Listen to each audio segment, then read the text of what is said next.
ഇന്ന് രാവിലെ ബ്രേക്ക്ഫാസ്റ്റിന് എന്തുണ്ടാക്കുമെന്ന് വിചാരിച്ച് ഇങ്ങനെ ഇരിക്കുമ്പോഴാണ് ഫ്രിഡ്ജ് തുറന്ന് നോക്കിയപ്പോൾ കുറച്ച് ബ്രെഡ് കണ്ടത് കേട്ടോ. അപ്പോൾ ഈ ബ്രെഡ് വെച്ചിട്ട് ഒരു സംഭവം ഉണ്ടാക്കാമെന്ന് വിചാരിച്ചു.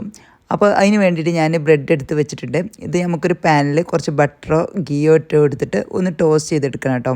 രണ്ട് ഭാഗം ഒന്ന് നല്ല പോലെ ഒന്ന് ചൂടാക്കി എടുക്കുക. എടുത്തതിന് ശേഷം നമുക്ക് തണുത്ത് കഴിഞ്ഞിട്ട് നമുക്കിതൊന്ന് കട്ട് ചെയ്തെടുക്കണം കേട്ടോ.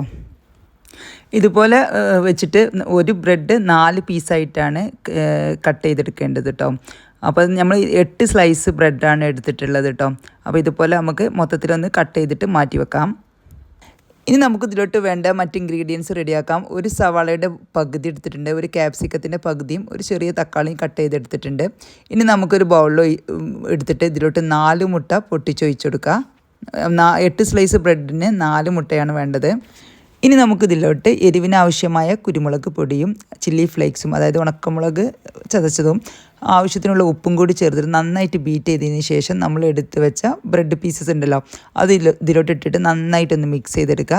നമുക്ക് ഇത് വെച്ചിട്ട് മിക്സ് ചെയ്യാൻ ബുദ്ധിമുട്ടാണെങ്കിൽ കൈ വെച്ചിട്ട് തന്നെ നല്ല പോലെ ഒന്ന് മിക്സ് ചെയ്തെടുക്കുക.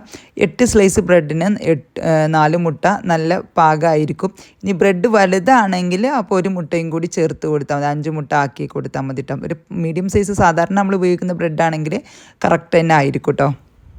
ഈ പരുവത്തിലാണ് കേട്ടോ നമുക്ക് വേണ്ടത്. ഇത് നമുക്കൊരു സൈഡിലോട്ട് മാറ്റി വെക്കാം. ഇനി നമുക്കൊരു പാൻ വെച്ചിട്ട് ഇതിലോട്ട് ഓയിൽ ഒഴിച്ചു കൊടുക്കാം. ഓയിൽ ചൂടാവുന്ന സമയത്ത് നമ്മൾ എടുത്ത് വെച്ച സവാളയും തക്കാളിയും നല്ലപോലെ ഒന്ന് വഴറ്റിയതിന് ശേഷം അതിൻ്റെ വാട്ടർ കണ്ടൻറ്റൊക്കെ ഒന്ന് പോയതിന് ശേഷം നമുക്കിതിലോട്ട് നമ്മൾ എടുത്ത് വെച്ച ക്യാപ്സിക്കവും കൂടി ചേർത്ത് കൊടുക്കാം. ക്യാപ്സിക്കവും കൂടി ഇട്ടൊന്ന് ജസ്റ്റ് വഴറ്റിയതിന് ശേഷം നമുക്കിതിലോട്ട് ആവശ്യത്തിനുള്ള ഉപ്പും മസാലപ്പൊടിയും ചേർത്ത് കൊടുക്കാം. 1/2 ടീസ്പൂൺ സാദാ മുളക് പൊടിയും 1/2 ടീസ്പൂണ് കാശ്മീരി ചില്ലി പൗഡറും അതുപോലെ തന്നെ 3/4 ടീസ്പൂൺ ചിക്കൻ മസാലയും അതുപോലെ തന്നെ 1/4 ടീസ്പൂൺ മഞ്ഞൾപ്പൊടിയും കൂടി ചേർത്തിട്ട് അതിൻ്റെ പച്ചമണം മാറിയതിന് ശേഷം മസാലപ്പൊടിയുടെ പച്ചമണം മാറിയതിന് ശേഷം നമുക്ക് എടുത്ത് വെച്ച ബ്രെഡ് ഉണ്ടല്ലോ, ബ്രെഡിൻ്റെ മിക്സ് അത് ഇതിലോട്ട് ഈ പാനിലോട്ട് ഇട്ട് കൊടുത്തിട്ട് ജസ്റ്റ് നന്നായിട്ടൊന്ന് ഇളക്കിയതിന് ശേഷം നമുക്ക് പിസ്സ പരത്തുന്ന പോലെ ഒന്ന് പരത്തിയെടുക്കാം. ഈ ഒരു സമയത്ത് ലോ ഫ്ലെയിമിൽ ആക്കി വെക്കണം കേട്ടോ പാൻ്റെ ഫ്ലെയിം. എന്നിട്ട് നമുക്ക് ഇതിൻ്റെ മുകളിലോട്ട് മൊസറല്ല ചീസും ഇട്ട് കൊടുക്കുക.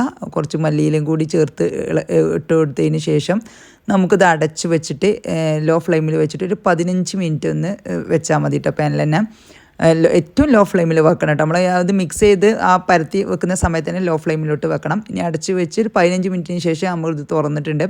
നമ്മൾ ആ ചീസൊന്ന് മെൽട്ടാവലാണ് കേട്ടോ അതിൻ്റെ ഒരു പാകം, ബാക്കിയുള്ളതെല്ലാം വെന്തതാണല്ലോ. അപ്പോൾ ചീസ് മെൽട്ടായതിനു ശേഷം തുറന്നാൽ മതി. ഒരു 10-15 മിനിറ്റിനുള്ളിൽ തന്നെ എന്തായാലും മെൽട്ടായിട്ട് വരും, അതൊന്ന് ശ്രദ്ധിച്ചാൽ മതി.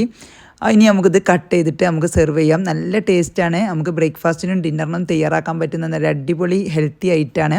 എല്ലാവരും തയ്യാറാക്കി നോക്കിയിട്ട് ഫീഡ്ബാക്ക് അറിയിക്കട്ടോ.